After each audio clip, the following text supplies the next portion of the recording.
Welcome to The Explainer. Today we're diving into one of the most powerful ideas from Charles Duhigg's classic, The Power of Habit. And it's this: what if changing just one single thing could end up changing absolutely everything? So, I want you to picture this. The year is 1987. We're in a fancy ballroom in Manhattan, and it is packed with Wall Street's heaviest hitters. They're all there to meet the new CEO of a huge but struggling aluminum company, Alcoa. The tension is high. Everyone's waiting to hear the new plan, and then the new guy, Paul O'Neill, steps up to the microphone. And that's what he says. Seriously, he doesn't talk about profits or synergy or boosting revenue. Nope, he wants to talk about worker safety. And then he points out the fire exits. You can just imagine the silence in that room. It was immediate panic. I mean, one investor literally ran out to a payphone and told his biggest clients to sell their Alcoa stock. Immediately. He said the board had put a crazy hippie in charge who was going to tank the company.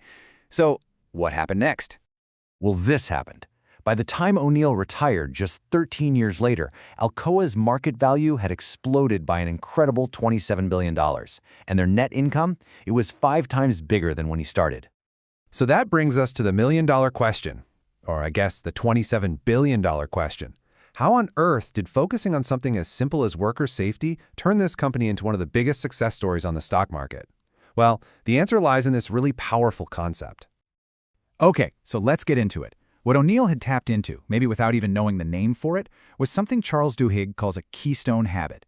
And this, right here, was the secret to his entire strategy. So what is a keystone habit?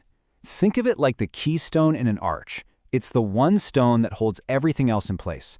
When you change a keystone habit, it doesn't just change that one thing. It starts a chain reaction that shifts and remakes all the other patterns around it.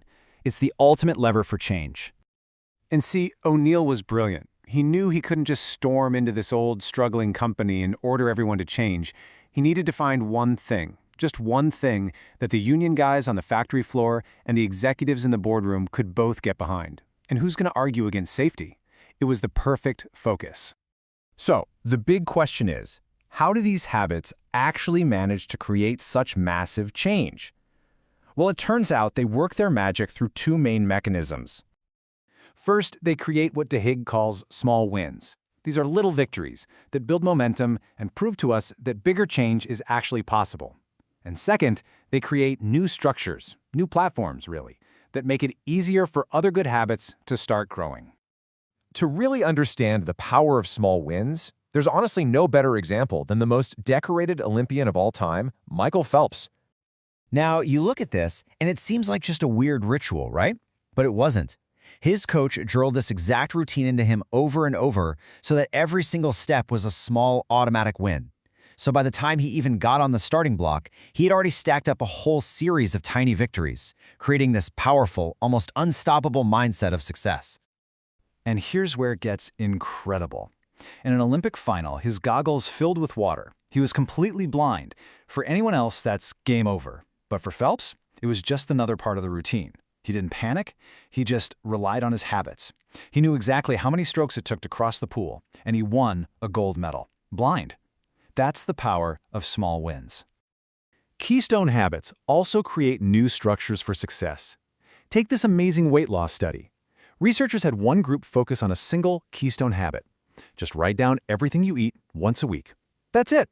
That one little habit created a whole new framework. It made people more aware of what they were eating, which naturally led them to plan healthier meals and avoid junk food. The result? They lost twice as much weight as the control group. Okay, so these habits create small wins and build new structures. Let's bring it back to Alcoa, because O'Neill's focus on safety didn't just change a few procedures, it completely rebuilt the company culture from the ground up. And nothing shows this better than the story of Robert Barton. He was a top manager, one of the company's most valuable guys, but he was caught hiding a pretty minor safety incident just to avoid some bad press. O'Neill's response was swift, and to outsiders, shocking. He fired him on the spot. Now, people on the outside thought O'Neill was crazy for firing a star executive over something so small. But inside Alcoa, it made perfect sense. As O'Neill explained it, Barton wasn't fired for the incident itself. He was fired because by hiding it, he robbed everyone else of the chance to learn from the mistake. And in the new Alcoa culture, that was the ultimate sin. The values were crystal clear. So, you might be thinking, okay, this is great for a billion-dollar company or an Olympic champion, but what about me? Well, the amazing thing is, these principles apply just as much to our own lives. Research shows this again and again. When people successfully install one Keystone habit, other parts of their lives just start to get better. And not by a little bit. The impact is huge. It's disproportionate. It's like a positive infection. And these habits can be incredibly simple. Studies show that when people start exercising regularly, they also start eating better, and their productivity at work goes up. When families eat dinner together, the kids tend to get better grades. It's wild. Even something as tiny as making your bed every morning has been linked to better budgeting and a greater sense of well-being. It's all about that chain reaction. So if there's one thing to take away from all this, it's this. Transformation isn't about doing 100 things at once. It's about finding the one right thing, the one habit that will start a cascade of positive change throughout your entire life. So the only question left is, what's yours?